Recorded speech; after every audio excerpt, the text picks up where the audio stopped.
6회, 상쾌, 통쾌 정치 토크쇼 정치인싸 함께하는 분들 먼저 소개해드립니다. 김종혁 국민의힘 조직부총장님 나오셨고요. 장성철 공론센터 소장, 서영주 더불어민주당 전 상근부대변인, 김준우 정의당 대표 나오셨습니다. 어서 오십시오. 네, 안녕하세요. 저는 아나운서 이정민이고요. 네, 대신 진행하는 건 오늘까지입니다.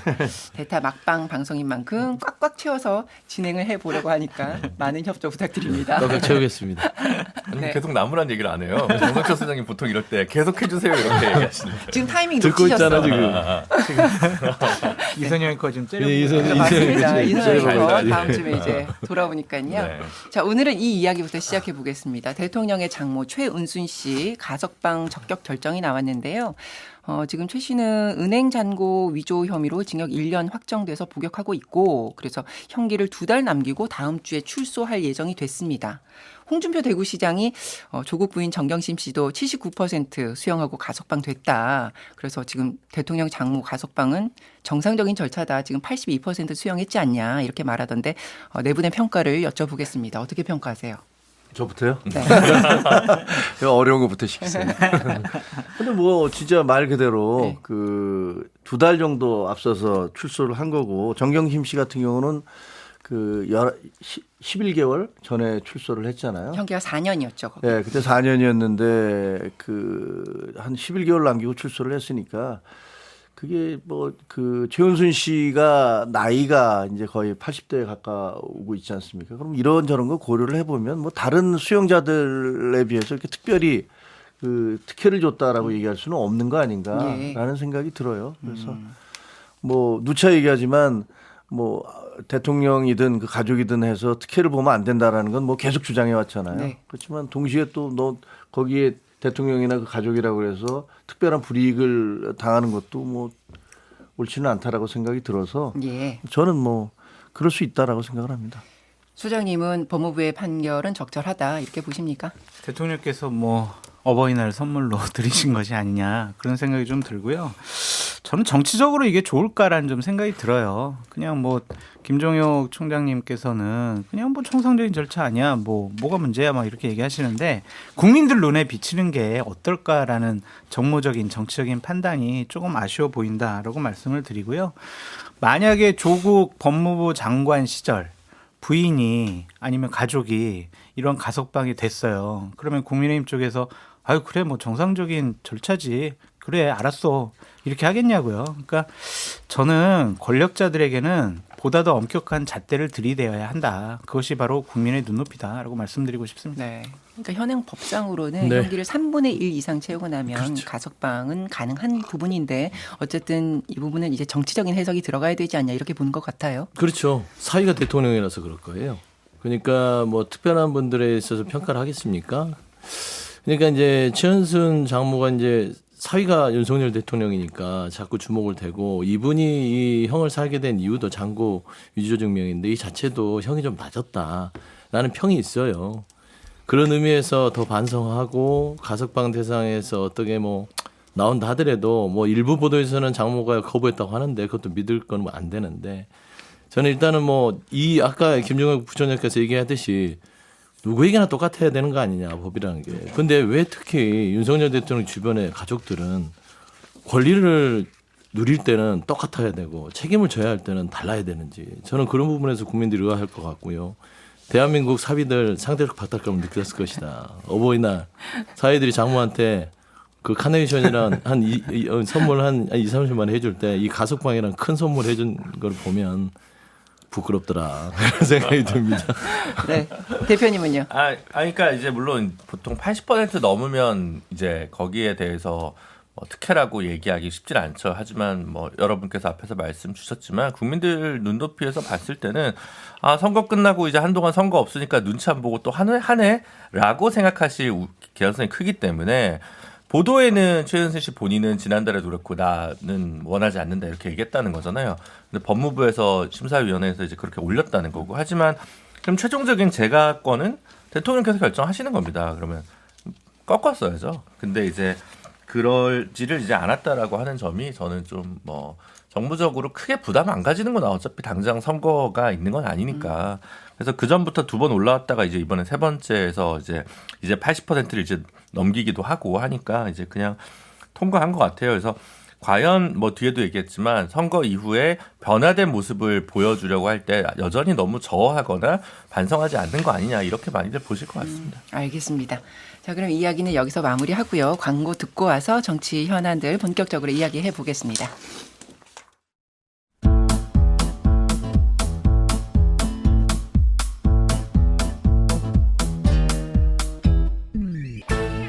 유쾌한 정치 토크쇼 정치인싸. 네. 여러분은 지금 정치 인싸와 함께 하고 계십니다. 자, 현안 중에서 국민의힘 원내대표 선출된 이야기부터 해보겠습니다. 추경호 의원이 선출이 됐고요. 삼선 중진, TK 출신. 추경호 의원이 선출된 것을 어떻게 의미를 해석해야 될까? 네, 총장님부터. 왜 또 저를 하나봐요? 야, 이거 그 자리가 원래 아니, 처음 이게 물어보는 자리예요. 유쾌한 정치 토크쇼인데 이거 유쾌하게 대답하시면 되죠. 유쾌하게. 제 목소리부터가 유쾌하지 않기 때문에 아니에요. 그냥 아니, 하시면 그건 돼요. 아닌데 뭐. 이거 3대1로 좀 힘든 것 같은데. 아니 저는 보수파 국민의힘 편입니다. 그럼요. 맞아, 좀 보수, 잘해줘. 네. 찐보수 가끔은 장성축 이렇게 소장. 3대 1이라고 이렇게 네. 비판받을 때도 많아요. 네. 그렇죠? 그럼요. 예. 추경호 의원 뭐 대안부제죠. 그러니까 사실 그 이철규 의원 나왔을 때 뭐 저도 뭐 많이 비판을 했지만 여러분들이 비판을 했잖아요. 그리고 이대로 무슨 찐윤으로 다시 간다면 이거는 뭐 국민들이 용납을 하겠냐. 뭐 그런 얘기들이 많았기 때문에 다른 분으로 좀 가보자라는 얘기가 있었는데 일단 후보가 이제 송석준 의원 같은 경우는 근데 경기도당 위원장이셨거든요. 네. 근데 아시다시피 우리가 경기도에서 완전히 폭망했지 않습니까? 내부에서는 그런 부분들에 대해서도 야 경기도당 그동안 문제 많았던 거 아니야? 라는 그런 비난도 좀 있어요. 그러니까 그런 부분에서 아마 표가 좀 덜 나왔던 것 같고 이종배 의원 같은 경우는 뭐 원만하시긴 하지만 과연 저분이 이렇게 리더십을 가지고 밀어붙일 수 있을까라는 부분에 대한 또 의구심이 좀 있었던 것 같고 그에 비해서 이제 추경호 의원 같은 경우는 뭐 대개 의원들과도 원만하고 또 뭐 경제부총리를 통해서 경제통이기도 하고 또 완전히 뭐 용산과 각을 세우는 것도 아니지만 그렇다고 해서 그 정말 그 일방적인 지시를 받는다라고 얘기하기도 좀 어렵고 그럼 이것저것 고려를 했을 때 뭐 선택은 대안부제여서 뭐 추경호 의원으로 갈 수밖에 없다라고 의원들이 선택하신 게 아닐까 그렇게 생각이 듭니다. 그러니까 이게 102표 가운데 70표를 득표를 해서 다른 후보들과는 굉장히 득표 차가 나게끔 선출이 돼서 이게 과연 그 의원들한테는 과연 어떤 의미가 있고 그리고 지금 당내에서 어떤 평가를 받는 인물인지 정말 말씀하신 것처럼 대안부제기 때문인지 뭐 어떻게 봐야 됩니까? 그러기도 그렇고 정적이 없으신 정말 인품이 원만하신 분이고요. 기재부 장관 하실 때 또 의원들의 많은 또 민원도 좀 들어주시고 두루두루 적이 없으신 분이에요. 그리고 깜이라는 면에 있어서 다른 두 분들보다는 또 경쟁력이 있지 않았느냐라는 것. 그리고 국민의힘의 64%가 영남 지역 의원들 아닙니까? 네. 영남 지역 의원들의 또 압도적인 성원과 지지를 받은 것이 아니냐 그런 생각이 듭니다. 당정 관계가 네. 앞으로 바뀔 수 있을 것인가 이 부분도 이제 주목할 부분인데 어려운 숙제죠. 이분이 어쨌든 그 윤 정부의 초기 경제부총리 겸 네, 기획재정부 장관을 네. 하셨고 해서 친윤 인사고 그렇죠. 과연 어느 정도의 차별성을 보일 수 있을까도 궁금한데 그건 어떻게 생각하세요? 그거는 꿈도 꾸지 마시라.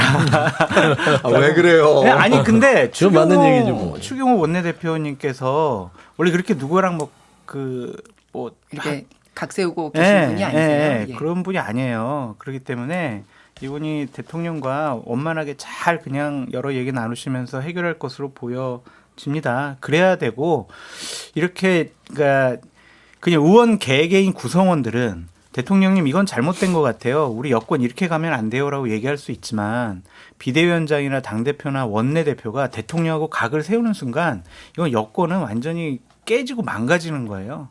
그래서 파열음 내는 것 자체를 본인들도 이건 안 된다라고 생각할 거고 이분 성품상 그러지 않을 것으로 보여져가지고 예. 차별화 이런 건 안 될 것 같은데. 근데 이제 각을 세우라기보다는 쓴소리를 하면서 대통령을 설득할 수 있는 어떤 정치력이 필요하다 지금 이렇게들 볼 것 같은데요. 근데 그 추경호 원내대표 인물평이나 이런 부분은 제가 장성철 소장님하고 같은 의견이라고 제가 말씀드릴 수 있으나 이번 원내대표가 국민의힘 원내대표가 무슨 개혁적이거나 당정 관계를 풀 수 있는 그런 정치력을 발휘한다. 뭐 꿈까지는 아니더라도 뭐 거의 제로에 가깝다. 그러니까 관리형 원내대표예요. 관리형. 어떤 관리형이냐면 22대 와서 특검 정국이 될 텐데 그 특검 정국에서 표단속하는 관리형입니다. 그러니까 추경호 원내대표는 이철규 원내대표가 있었다면 용산의 힘을 받아서 좀 강력하게 좀 프레스를 하면서 표 관리를 했을 텐데 추경호 원내대표 같은 경우는 관리를 하나하나 워낙 성품도 그렇고 조곤조곤 얘기하는 스타일이라서 그렇게 의원 개개인을 설득해 가면서 108표를 관리하라고 아마 좀 고육지책으로 앉혀놓은 자리 같아요. 나쁘다는 건 아니지만 예. 그나마 나패드다. 이제는 이제 원내대표가 누가 되느냐에 따라서 당정 관계가 바뀌는 게 아니라 이제는 당대표로 봐야 됩니다. 맞아요. 이제 당대표로 넘어갔어요. 그 힘이요. 그러니까 용산과의 관계 설정은 원내대표는 거기에 대해서 역할이 거의 없다고 보면 될 것 같고요. 그냥 이제 당대표 선거에서 누구를 세우느냐. 누가 돼서 용산과의 관계를 해결하느냐. 아니면 아예 시즌2로 시즌 3로 김기현 체제식으로 용산의 출장소로 가느냐는 이제 당대표 선거에서 봐야 될 것 같습니다. 지금도 잠깐 언급을 하셨는데 지금 추경호 그러면 신임 원내대표 앞에 놓인 최대 난제 제1번 숙제는 뭐라고 봐야 돼요? 그냥 뭐 매일매일이 난제인데 특별히 근데 성의 있게 솔직히 얘기 좀 해줘요, 아 그래요.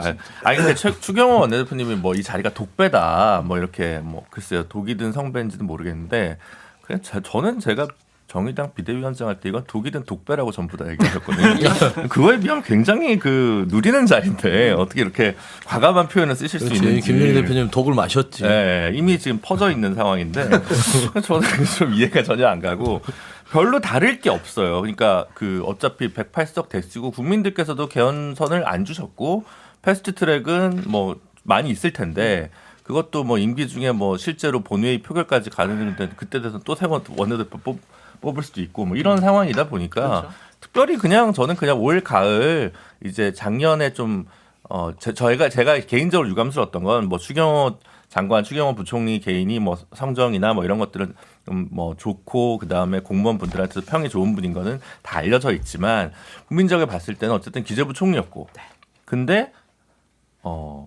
그 뭐죠? R&D 예산 삭감 누가 했습니까? 예를 들면, 그러니까 그럼 작년에 그 예산에 대해서 말이 많았는데 이분이 다시 원내대표를 한다? 여기에 대해서 과연 반성인가? 저는 영남이냐, 뭐 영남이 많은 당이니까 영남 자민련화 되고 있다는 비판에도 불구하고 영남에 더 좋은 인재들이 많다면 그분이 원내대표 할 수 있다고 생각해요. 그리고 서영주 대변인 말씀 주신 대로 진짜 메시지는 대국민 메시지는 대표에서 나오는 거다라고 생각하지만 이 예산과 관련해서 여러 가지 말이 많았는데 그런 분이 다시 원내대표 된 것이 제일 좋은 수는 아니었고 그래서 우리 김종혁 부총장님도 약간 씁쓸해하는 얼굴을 갖고 있는 거 아니냐. 그러니까 일단 평가는 그런 건데 지금 최대 과제는 각종 특검법 통과되고 대통령 거부권 행사했을 때 그 당내 이탈표를 막는 게 이분의 최대 과제가 아닌가 이렇게 최대 얘기가 과제입니다. 되는데요. 최대가. 네. 원구성 협상도 아주 최대 그러니까요. 난제죠. 예. 그러니까 민주당은 막 다 가져간다.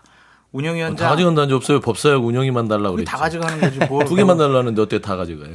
아니 그게 원래 국민의힘이 갖고 있었는데 그걸 가져간다는 거는 다 가져간다는 의미로 보여지고요. 우리가 안 해주면 다 가져가겠다는데 결국 아니에요. 받지 못할 카드 던지고 두 개만 그거 안 주세요. 받으면 나머지 그거 다 가져갔겠잖아요. 잠시 후에 다룰게요. 당내 일각에서는 다 가져와야 된다는 얘기가 있잖아요. 그래서 이걸 어떻게 협상할 것이냐라는 건데 제가 중점 들여서 유익 있게 보는 거는 민생 경제 부분에 대해서 기재부 장관이었잖아요. 지금 민생 경제 2년 동안 안 좋잖아요. 본인이 기재부 장관으로서 능력을 제대로 보여주지 못했는데 본인이 원내대표한 일성이 뭐였냐면요. 내가 민생정당, 정책정당 만들겠다라고 하셨어요. 과연 할 수 있을까? 저는 그러한 걱정과 판단이 있습니다. 네, 알겠습니다. 그 카운터 파트너 박찬대 원내대표, 민주당의 원내대표와의 이 어떤 정치력 대결에서 어느 정도 우위를 가질 수 있다고 평가하세요?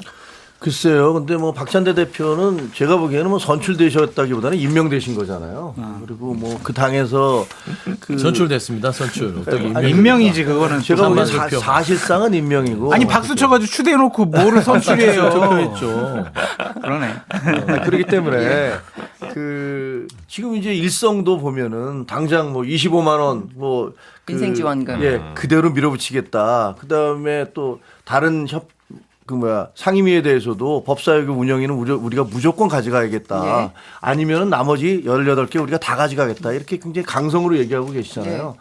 그 박찬대 원내대표가 어떻게 나오실까는 그냥 다 예정돼 있는 것 같아요. 그럼 거기다가 이제 또 나중에 얘기하겠습니다만 국회의장이 과연 누가 되느냐에 따라서 민주당이 걸어갈 길은 대충 보이는 것 같아요. 그랬을 때 네, 어떤 그럼 뭐 대응책? 저희는 오히려 추경호 원내대표 같은 경우는 민주당이 그렇게 강성으로만 계속 밀어붙이면요. 우리로선 단결할 수밖에 없는 거 아니에요. 그리고 이거 국민들도 저 너무 심한데 너무 이렇게 밀어붙이는 거 아니야라고 한다면 오히려 저희의 이탈표나 이런 부분들에 대해서 이게 최소화될 것이고 추경호 원내대표 같은 경우는 리더십을 오히려 만들어낼 수도 있을 것 같아요. 그러니까 그런 그 지형 때문에라도 네. 어떤 반사력을 가질 수 네, 있을 반사적인 것이다. 이득을 오히려 볼 수 있을 것 같다. 만약에 박찬대 원내대표가 굉장히 협상을 하면서도 정치력을 발휘하면서 밀어붙이는 게 아니라 그냥 일방적으로 막 밀어붙인다면 글쎄요. 추경호 원내대표로서는 오히려 정치력을 발휘할 수 있는 그 기회가 주어질 것이다. 알겠습니다. 잠깐 저는 말씀드린 예. 추경호 원내대표가 지혜를 좀 발휘하려면 용산 대통령이 하는 부분에 있어서 조금 어깃장을 내면서 민주당하고 협력하는 거를 좀 던져줘야 돼요. 그러면 왜 이 추경호 원내대표 잘할 수 있냐면 박찬대 원내대표 스타일은요 솔직합니다. 다 말하자면 우리가 통상 패를 까고 나온다 그러잖아요. 그래요? 다 알려주잖아요. 법사위 2개 앉으면 맞아. 다 하겠다. 쌍특검 하겠다. 특검 전국 가겠다. 다 얘기를 해요. 이런 전략적으로 솔직한 원내대표가 어디 있습니까? 그러니까 추경호 원내대표는 더욱더 잘 협조만 하면 쉽게 풀 수 있다. 저는 알겠습니다. 그런 생각이 들어요. 과연 근데 그런 상황이 연출이 될지는 의문인데 일단 지켜보도록 하고요. 근데 이제 홍준표 대구시장 얘기를 좀 짧게 해보면 황우여 국민의힘 비대위원장을 향해서 노욕에 찬 어당팔 사퇴해라 뭐 이렇게 얘기를 했던데 이게 홍 시장에 대해서 또 황 비대위원은 뭐 원래 그런 사람이고 괜찮다고 비난은 나의 힘이다. 또 이렇게 웃으면서 응수를 하시더라고요. 뭐 두 분 사이가 어떠신 거예요?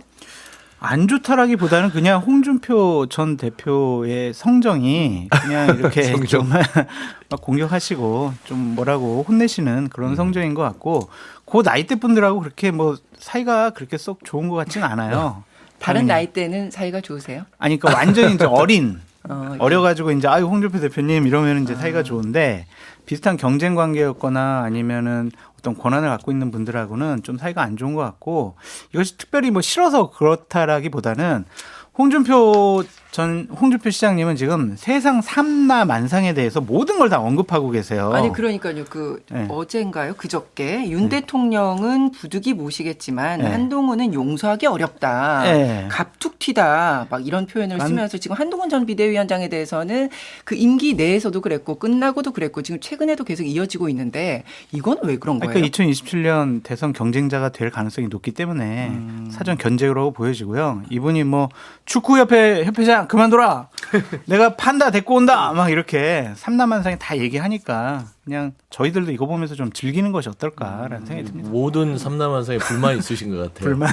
물론 불만이 사회를 바꾸긴 하지만 근데 그 불만이 불만에서 그치는 게 아니라 본인의 어떤 입지와 그렇죠. 대권 경쟁을 위해서 나오는 그냥 것이다, 이런 눈에 분석이잖아요. 보이잖아요. 그러니까 이제 이런 말씀하면 좀 그렇지만 홍준표 대구시장 같은 경우는 다음 대권이 물리적으로도 여러 가지로 마지막이라고 볼 수 있어요. 본인한테는요. 여러 번 대권을 준비했는데 근데 다음에 2027년 대권을 자기가 준비하는데 훨씬 젊은 한동훈 전 비대위원장이 나온다. 그 얘기는 기회가 많이 있을 수 있잖아요. 근데 나는 이번에 마지막이야. 좀 쉬워줘. 이번에 내가 좀 한번 해볼게. 이 말을 못 하는 거죠.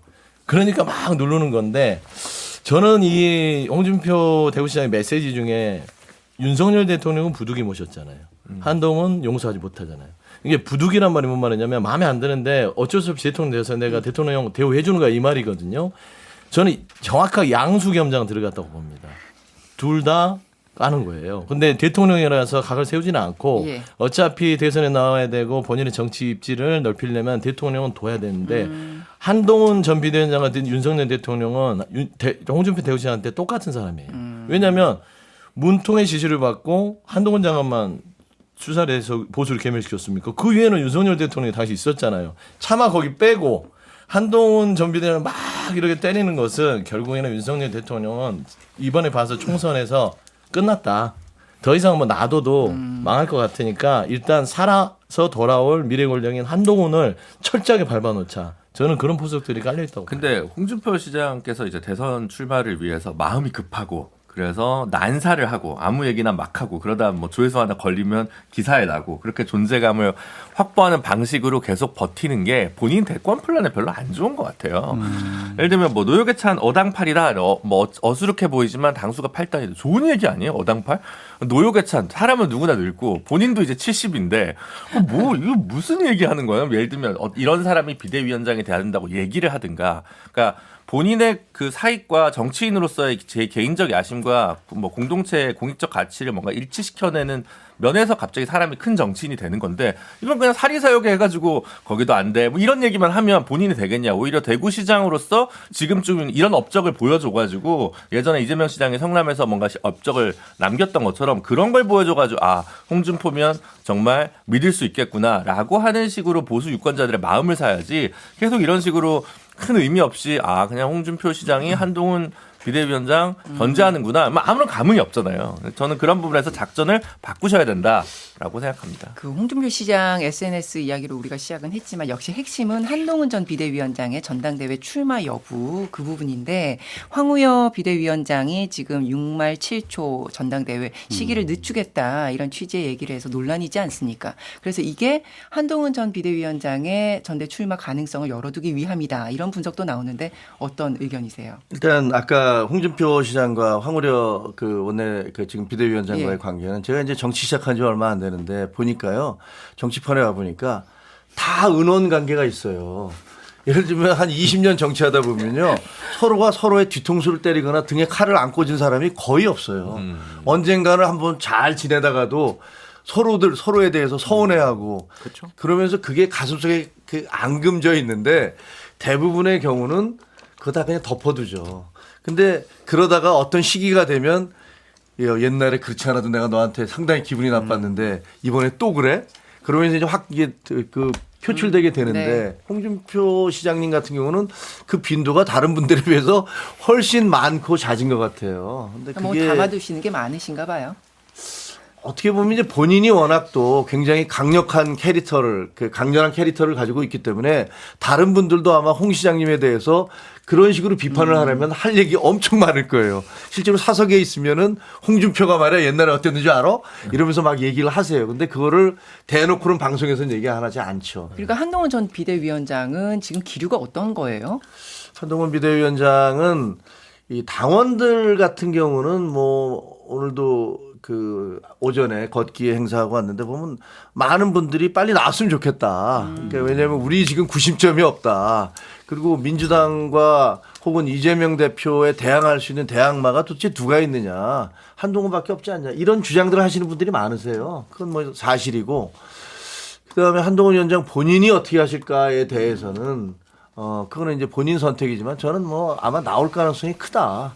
그리고 그렇게 많은 분들이 옆에서 나와달라 외치는데 그거를 모른 채 하기는 쉽지 않을 것이고 과거에 그 우리 저기 안철수 의원님 같은 경우는 한동안에 엄청난 팬덤이 있었잖아요. 예. 본인이 그때 청춘 콘서트 하면서 엄청난 팬덤이 있었는데 그 팬덤을 서울시장 할 때 이거 그냥 그 박원순 시장한테 이거 넘겨드릴게요. 얘기를 하고 그다음에 또 대선에서는 나 이제 그 문재인 후보한테 양보할게요. 이런 식의 두 번의 어떤 선택이 그분을 그 이후에 상당히 그 10여 년 정도 곤혹스럽게 만들었던 거거든요. 그러니까 타이밍상 지금 나올 수밖에 없다. 네, 그리고 자기 나올 것 팬덤이 같다? 계속 외칠 때 나가야지 그거를 나는 이제 좀 빠질게 이렇게 하는 거는 정치인으로서는 제가 보기에는 가능한 얘기 아닐 것 그건 같아요. 희망 사항인 것 같아요. 국민의힘 쪽에서는 아까 말씀한 대로 대항마가 없으니까 뾰족한 그런 데에서 뭐 그 안에서 나경원, 안철 물론 훌륭하신 분들이지만 뭐 이철규 의원까지 해서 그런 분들이 친윤의 힘을 얻어서 이재명 지금 대표와 야당과 싸울 수 있느냐 그건 좀 어렵거든요. 그 현실적인 고민이 있겠지만 한동훈 전 비대위원 자체는 지금 나오는 거는 개인적으로 안 좋죠. 쉬어야 돼요. 쉬고 본인이 얘기한 대로 내공을 쌓아야 될 시간이 필요한데 저는 한동훈 전 비대위원장이 쉴 것이라고 처음에는 생각했는데 역시 정치는 상황이 만든다. 점점 더 나을 수밖에 없는 상황들이 만들어지고 있다라는 차원에서는 저는 한동훈 전 비대위원장 이번에는 안 나올 것 같았는데 최근에 윤석열 대통령 기자회견 그다음에 당내 상황 이렇게 쭉 일련의 과정들이 진행되는 거 보니까 한동훈 전 비대위원장 나올 수 있겠다. 많은 고민이 있겠다. 역시 근데- 정치는 생물이다. 잠깐 광고 다녀와서 나머지 두 분 의견 여쭙겠습니다.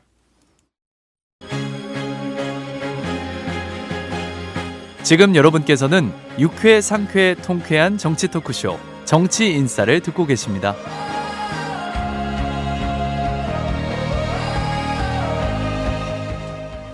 네, 여러분 정치 인사 함께하고 계시는데요. 한동훈 위원장 행보 전망하고 있었습니다. 네, 대표님 말씀하시죠. 그 국민의힘도 이제 대권 당권 분리 규정이 있어가지고 지금 1년 반 전인가 그럼 사퇴를 해야 돼서 예.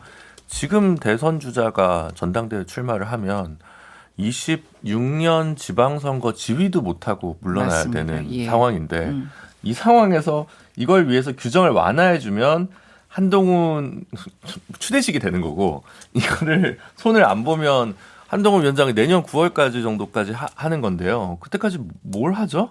그러니까 굳이 할 필요가 없다는 생각이 드는 거예요. 그리고 그래서 그게 하나 문제일 거고 그다음 만약 그게 이제 그 분리 규정을 완화한다고 치면 예. 결국 지방선거 결과에 대선 주자 가지도 못하고 지방선거 결과에 모든 걸 올인해야 되는 결과가 나올 거란 말이에요. 지방선거를 완패하면 대선 주자로서 완전 스크래치가 날 거기 때문에 굳이 그런 리스크 테이킹을 본인이 해야 될 거냐. 당과 유는 한 번 더 심판받더라도 본인이 살려면 이거는 쉬는 게 낫죠. 쉬든가 아니면 본인의 어떤 정치적 소울메이트가 있어서 누구누구로 서울시장 경기도지사를 쓸 수 있겠다라는 라인업까지 짜줘야 이걸 지금 판에 갈 수 있거든요. 근데 그냥 이번에 해가지고 내년 9월에까지 한다? 저는 큰 의미는 없는 것 같아요. 네. 그러니까 지금 말씀하신 것처럼 당권 대권 분리 규정 여기에 따르면 지금 당대표가 되면 1년짜리 당대표밖에 하지 못하는 것 아닙니까? 그래서 대권 주자 대권을 생각하는 사람들은 지금 이거 개정해야 된다 이런 목소리가 나오고 있는데 황우여 비대위원장이 여기에 대해서 신중하게 생각해야 된다 이런 얘기도 하고 있고 또 보수 정체성을 강조하고 있고 뭐 이 대목은 어떻게 해석해야 되는 거예요? 홍준표 시장도 왜 바꿔 내가 그거 만들었는데 그래서 화를 내고 계시잖아요. 본인이 그거는 만들었죠. 바꾸기가 쉬워 보이지 않는다라고 말씀을 드리고요. 한동훈 비대위원장 관련해서는 되게 가까운 분에게 저는 계속 총선 이후에 야 나와야 된다 안 나오면 안 된다 나 안 나오면 이제 정치적으로 사망 선고다 막 그렇게 얘기했거든요. 그때쯤만 해도 들은 척도 안 하려고 하더라고요. 아유 안 나온다고 쉰다고 뭐 그러던데 최근에 이제 얘기를 나눠보면 어떻게 했으면 좋겠어? 막 이렇게 물어보더라고요. 그런 거 보면 점점 이제 나오는 쪽으로 나가는 것 같은데 본인이 정치적인 자산이 없어요. 대통령 후광 효과도 없고요. 그다음에 비대위원장이라는 권위와 리더십도 없어요. 있는 거는 국민적인 당원들의 지지밖에 없어요. 그럼 그걸 이용을 해서 본인의 정치적인 지렛대를 만들어야죠. 그게 전당대회밖에 없다. 그래서 저는 지속적으로 이번에 게 나오는 게 맞다. 그렇게 계속 전 주장하고 있는 거예요. 직접 연락하세요? 아니요. 측근들에게. 목소리가 아이 잠깐. 네. 안 돼요. 우리가 알만한 사람 안 돼요. 성대모사를 해요. 왜 그럴까? 비슷한데. 네. 눈치챘어요? 그래서 아까 김 대표님 말씀하신 대로 그 지방선거에서 지면 어떻게 할 거냐. 그러면 만약에 한동훈이 됐다가 지방선거에서 지면 완전히 대선 후보 하나 날아가는 거 아니냐 뭐 이렇게 주장하시는 분들도 있어요. 그러니까 그게 일반적인 정치 문법이죠. 정치 공학적으로 보면 그렇게 생각할 수도 있는데 사실 그런 걸 기다리기에는 저희 당의 상황이 너무 절박해요. 지금 제가 보기에는요. 제가 만약에 이재명 대표라면 만약에 저희가 이번에 뽑힌 새로운 당대표가 강력한 대선 후 주자가 아니잖아요. 상대도 안 하려고 그럴 거예요. 당신 말고 나 그냥 윤석열과 직접 얘기할 테니까 영수회담으로 해결합시다. 그리고 아마 민주당에서 우리 당 상대도 잘 안 하려고 그럴 거예요. 듣는 안철수 의원이랑 나경원 의원. 아니 그러니까 만약에 기분이 안 좋으시겠네. 그러니까 제 얘기는 뭐냐면 네. 저는 이렇게 전당대회가 정말 그 용광로처럼 모든 주자들이 나와서 아주 정말 펄펄 끓는 전당대회가 됐으면 좋겠어요. 민주당은 어차피 그냥 단일 체제잖아요, 거기. 아직 당대표 또 해요? 임기가 남아 있고요. 이재명 대표님 뭐 아니죠. 8월에 가시겠지만. 연임 하신다는 얘기는 없습니다. 예. 자, 그러면 야당 쪽에서는 한동훈 위원장이 당대표 선출되면 땡큐입니까? 아니 땡큐든 아니든 간에 저는 그 한동훈 전 비대위원장이 당대표가 됐을 때는 차라리 조금 그 국회 입법부 자체에 있어서는 도움이 될 것 같아요. 어떤 부분이요? 좀 명확해지죠.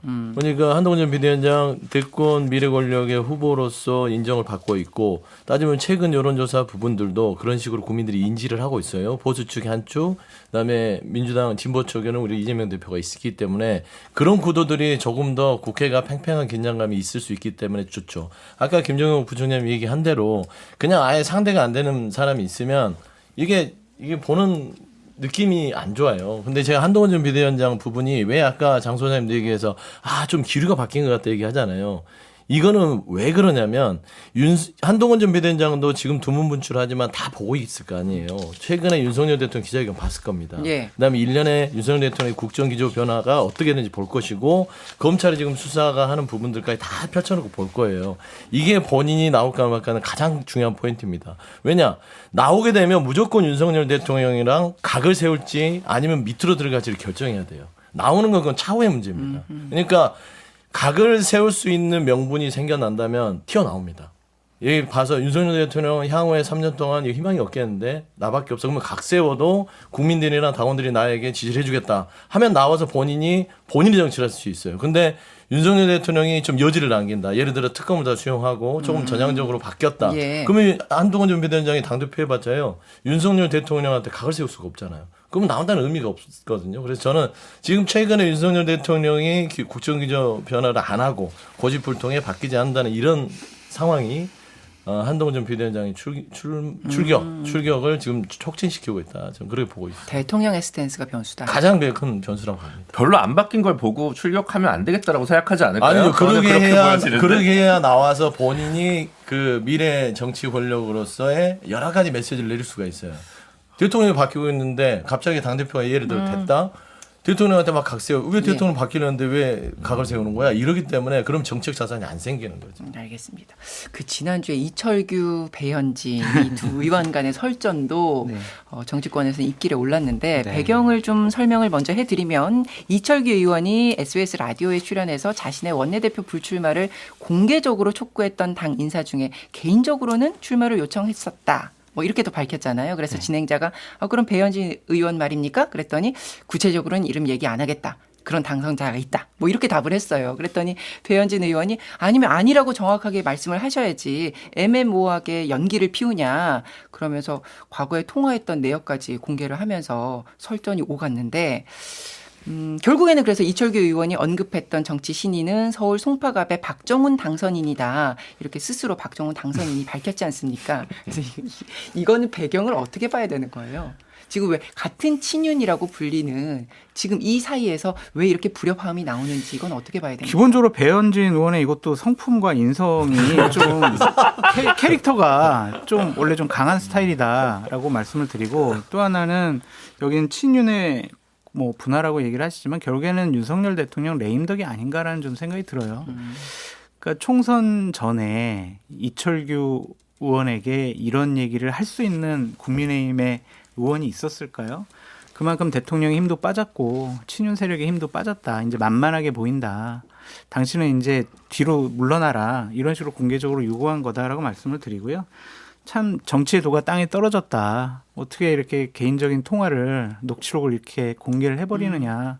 또 박정훈 당선인도 등장을 해가지고 나야 나 이런 식으로 얘기한 것이 과연 맞는 것이냐. 집권 여당이 이래서야 되는 것이냐. 김종혁 부총장님 나오셨는데 지금 대통령 지지율 떨어지고 민생 어렵다고 그러고 막 국민의힘 여권 다 어려운 상황인데 자기네들끼리 싸우고 있어요. 이게 뭐예요? 국민들 보기에 창피하지 않아요? 정말 제가 생각해도 참 부끄러워서 어쩔 줄 모르겠습니다. 근데 그 반대 측면도 있죠. 뭐 싸우고 있는 건 맞는데 그 정치를 이렇게 옆에서 지켜보면요, 뭐 친노건, 친박이건, 친문이건 그 친자 들어가는 분들이 그렇게 오래 못 가요. 그리고 상황이 바뀌면 서로 또 분화하고 다투고 그러더라고요. 그래서 사실 친윤 그룹이 막 득세할 때도 많은 사람들이 저렇게 오래 못 간다. 결국은 또 뭐 자기들끼리 싸움도 벌어질 것이다. 뭐 그렇게 얘기들 다 하더라고요. 그 현상이 그냥 벌어지고 있는 거고 어떻게 보면 무슨 권성동이라든가 장제원 의원 두 분도 그렇게 가까웠었는데 서로 좀 멀어져 갖고 예.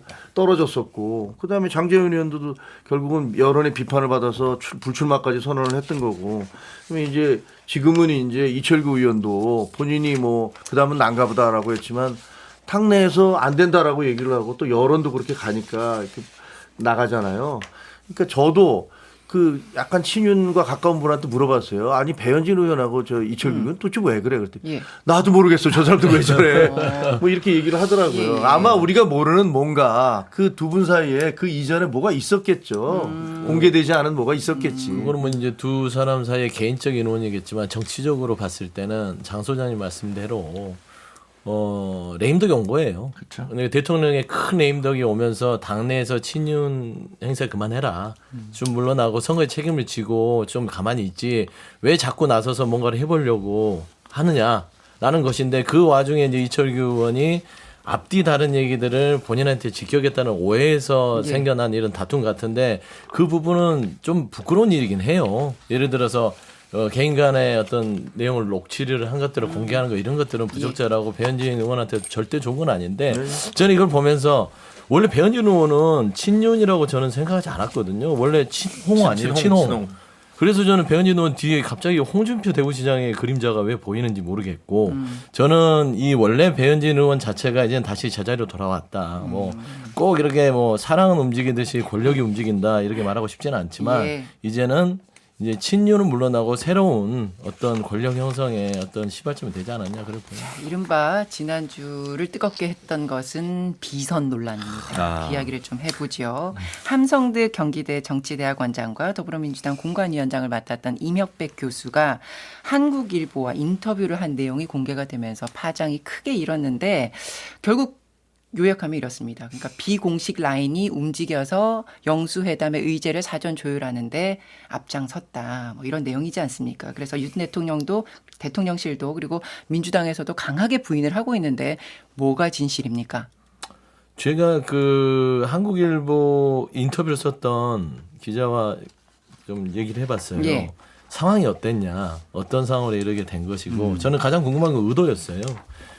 지금 이제 국민의힘이나 대통령실은 그 의도에 대해서 이제 그거를 깎아내리기 위해서 얘기를 하는데 내용보다는요. 의도는 뭐였냐면 그 함원장 자체가 결국에는 이 영수회담에서 윤석열 대통령의 진위가 제대로 전달이 되지 않고 이게 어떤 성과물 없이 끝난 부분에 대해서 굉장히 아쉬워했다.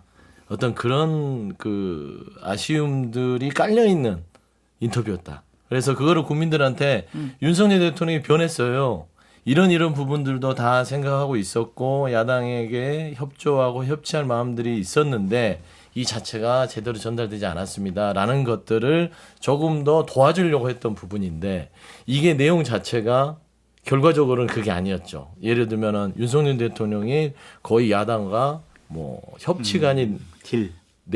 내통이나 뭐 거의 뭐 미략 이 정도 수준으로 내비쳤기 때문에 저는 이 내용에 대해서는 지금 대통령실도 부인하지 않고 함원장을 만난 부분에 대해서 부인하지 않잖아요. 그래서 저는 이 부분에 있어서 수습이 안 되니까 저는 기자회견도 또 열리지 않았을까라는 그런 생각까지 하게 됩니다. 그러니까 대표님 이게 네. 절대 사실이 아니면 강력한 법적 조치를 하겠다. 뭐 이렇게까지 대통령실에서 나와야 되는 부분이 아닌가.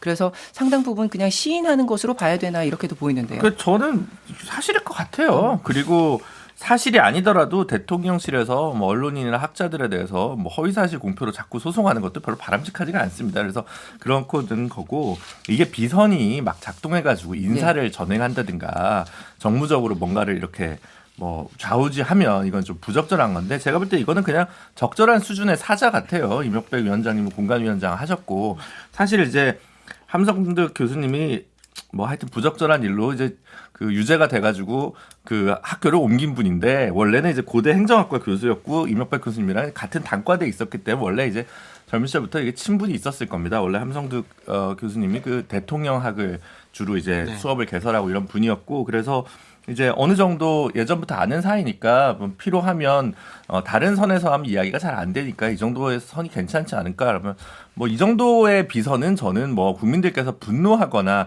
열받아 하실 일은 아니라고 생각하고요. 다만 이제 쭉 학교에 계시던 분들이니까 가만히 그냥 아쉬워할 일을 왜 인터뷰를 굳이 해가지고 제가 설명했잖아요. 생기는 게 별로 윤석열 대통령 도와주려고 했다가 그러니까 본인들이 별로 여기 그 부분에 결과적으로 대해서는 이렇게 네, 저는 그 부분은 뭐 약간 교수님들의 정치적 오판이었는지 아니면 뭐 그거는 조금 더 지켜봐야 될 것 같습니다만 비선이란 표현은 없는데 어쨌든 예. 사자로서 두 분이 역할을 한 것에 대해서는 저는 뭐 사실인 것 같고 나쁜 일이라고 생각하지는 않습니다. 그러니까 두 분의 이 내용이 사실이라는 전제하에 그러면 굳이 내가 비선 역할을 했다라고 공개한 그 이유가 본인이 얘기한 부분이 있어요. 네, 내가 그러니까 왜 인터뷰했냐고. 다른 데서 나오는 얘기들이 본인들이 다 어떤 역할을 하고 있다고 하는 얘기들이 중구난방으로 나오고 있는데 맞아요. 사실상 내가 그러니까요. 내가 더 핵심이다 이 얘기를 했던 거라고 봐야 되는 거예요. 아니 그렇죠. 본인이 얘기한 게 뭐냐면 여러 사람들이 다 메신저를 자처하고 있는데 내가 진짜다. 심평 변호사는 거짓말쟁이다.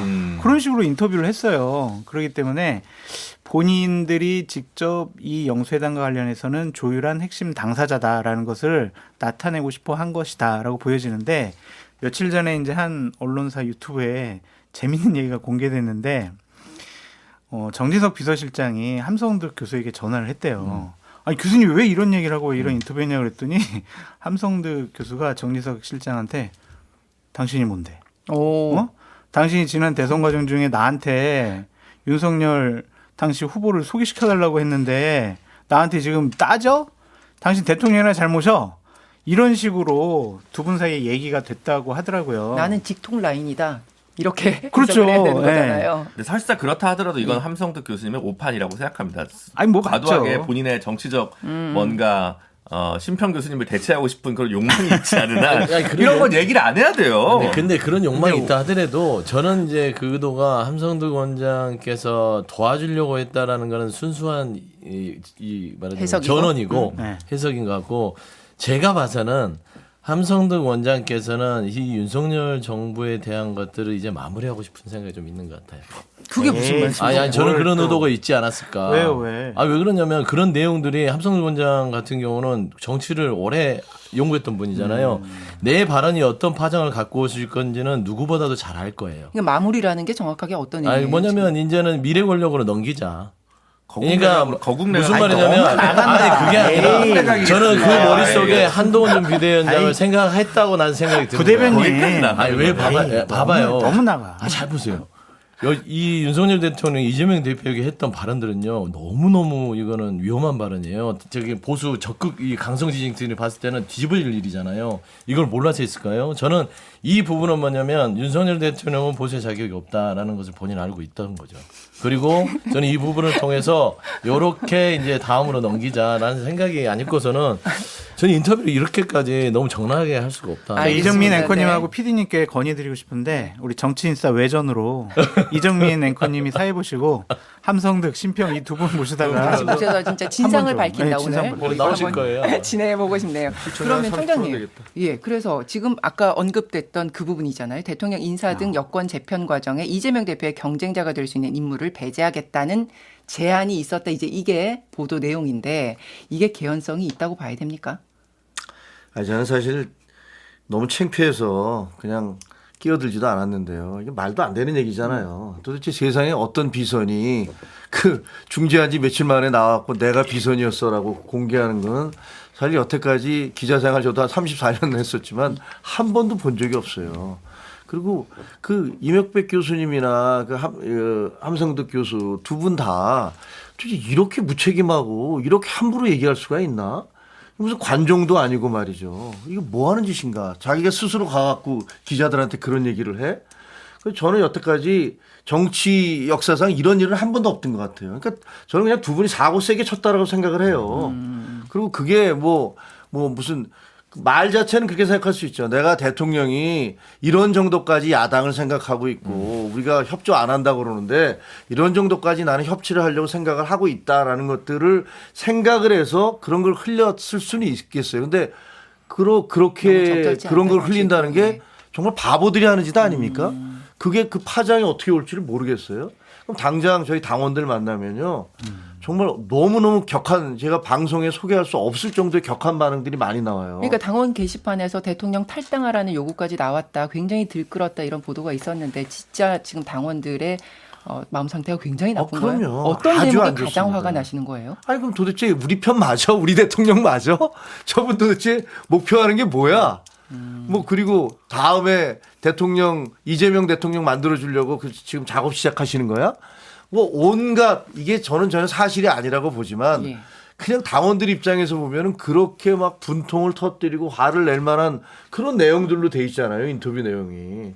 그러니까 저는 사실 정치적으로는 뭐 여러 가지가 있을 수 있어요. 여러 가지 뭐 제스처도 있을 수 있고 뭐 유화 제스처든 협상 제스처든지 있을 수 있는데 이 두 분이 했던 이 발언 자체는 나중에 보면 또 고쳐달라고 했는지 한국일보에서 뭐 인터넷판에서는 또 막 내용이 좀 바뀌고 그랬다고 하더라고요. 뭐 본인들도 감당할 수 없는 얘기들을 그냥 쏟아놓은 다음에 그 다음에 그 뒷감당을 못해갖고 지금 절절매고 있고 그것이 엄청난 파장을 불러일으키고 있는데 나중에 뭐 한 몇 년 지나고 나면 그 비사에서 막 나올 거 아니에요 또. 네, 그렇죠.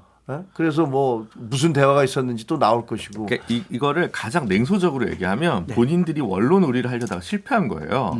그러니까 자기들이 봤을 때는 이게 지금 여소야대가 심각하고 이런 정국이 없기 때문에 본인들이 양쪽의 어떤 원로로 나서가지고 지금 국정을 거국내각을 구성해가지고 푸는 게 좋다. 그러니까 중도적인 입장을 가진 한국일보에 인터뷰를 해가지고 이게 보수랑 진보의 한 명을 원로 교수들이 나서가지고 이 문제를 이렇게 풀자라고 제안을 하면 뭔가 이제 풀리지 않겠나? 혹은 그게 풀려야 된다라고 하는 나름의 애국심의 발로해서 두 분이 그렇게 했을 수 있다라고 선회할 수 있을 것 같아요. 나쁘게 꼭 뭐 관종이니 뭐니. 근데 이제 문제는 이게 굉장히 정치적인 효과나 이런 거를 좀 전형적으로 이러니까 교수님들이 지금 그 정치를 모른다라고 평가를 받는 이제 그런 형국으로 간 건데 굳이 선회하자면 이게 지금 필요해. 그리고 자꾸 대통령이 하나도 안 바뀌었다고 하는데 바뀌려고 노력을 많이 한단 말이야. 이것도 좀 알려야겠어. 이게 말하자면 굳이 함성득 교수님의 어떤 애국심의 발로의 표현이었다고 생각하지만 정치적으로나 커뮤니케이션적으로 굉장히 미숙했다라고 저는 생각하죠. 근데 그 얘기의 허점은요.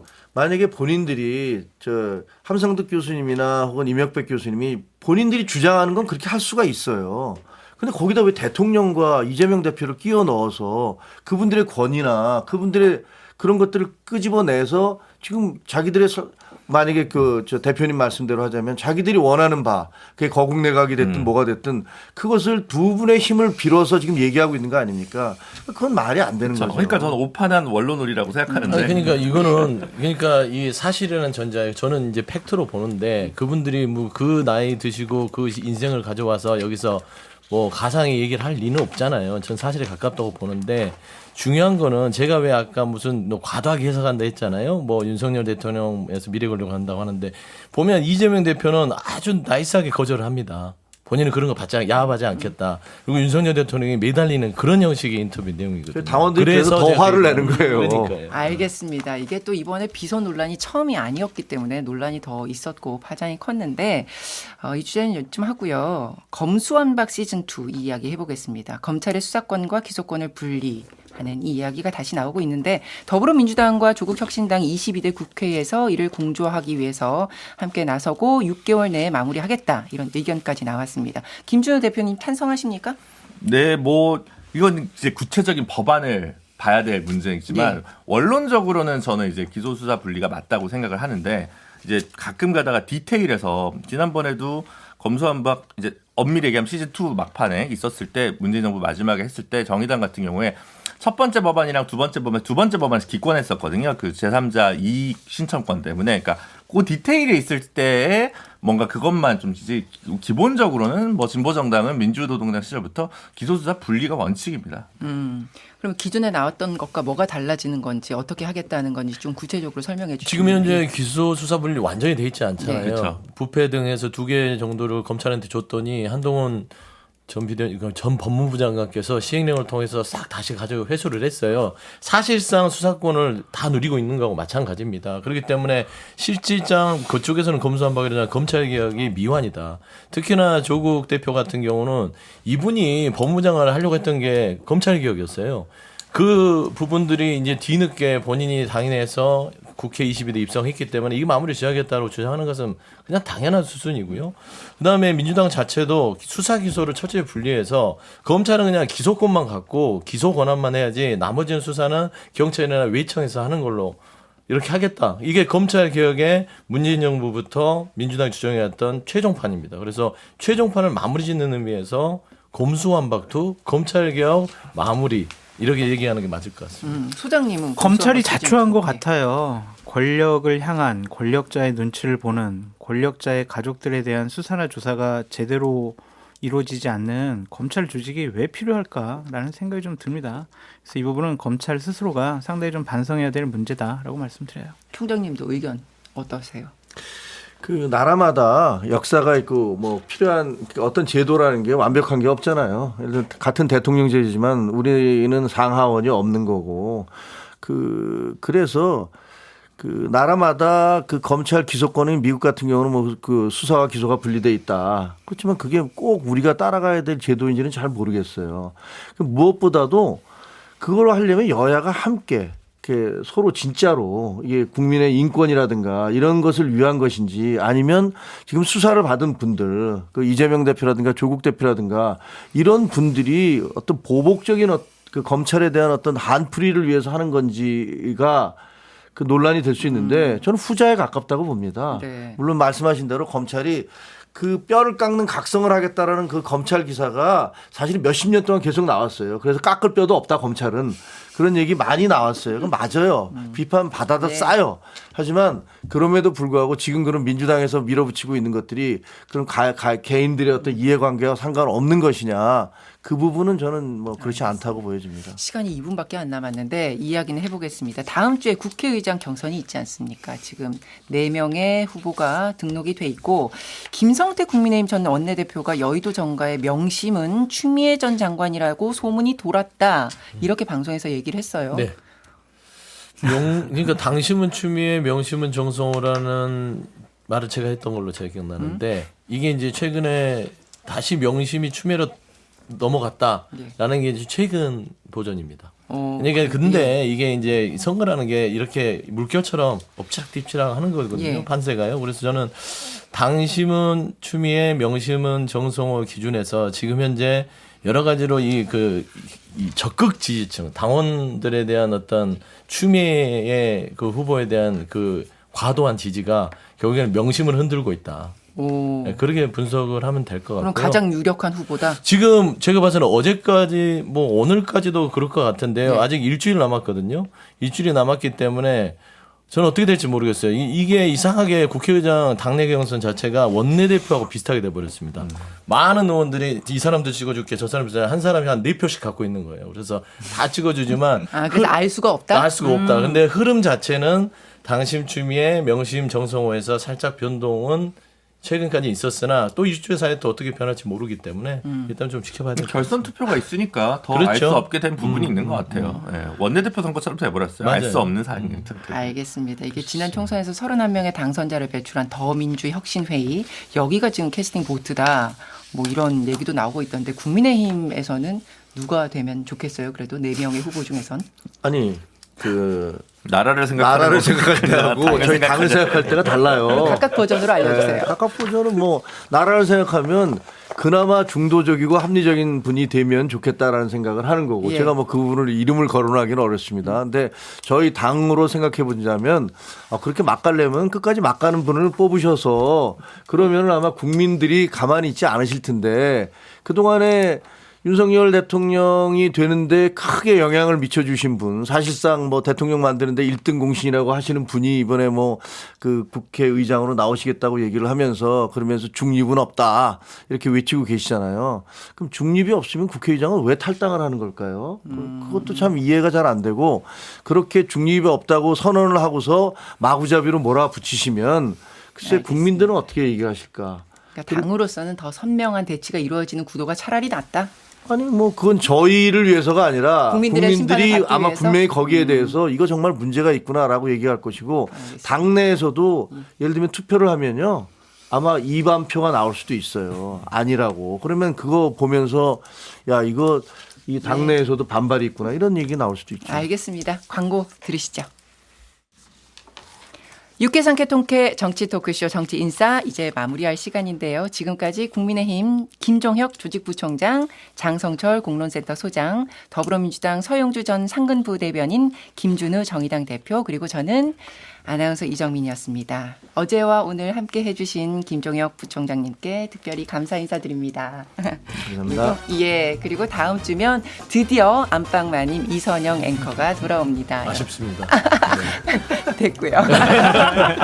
여러분 돌아오면 뜨겁게 환영해 주시고요. 그리고 제 후배 이선영 아나운서 무럭무럭 잘할 수 있도록 변함없는 사랑과 지지와 응원 보내주시기 부탁드립니다. 정치인싸는 다음 주 토요일 오전 11시 5분에 돌아오겠습니다. 여러분 고맙습니다. 감사합니다. 감사합니다.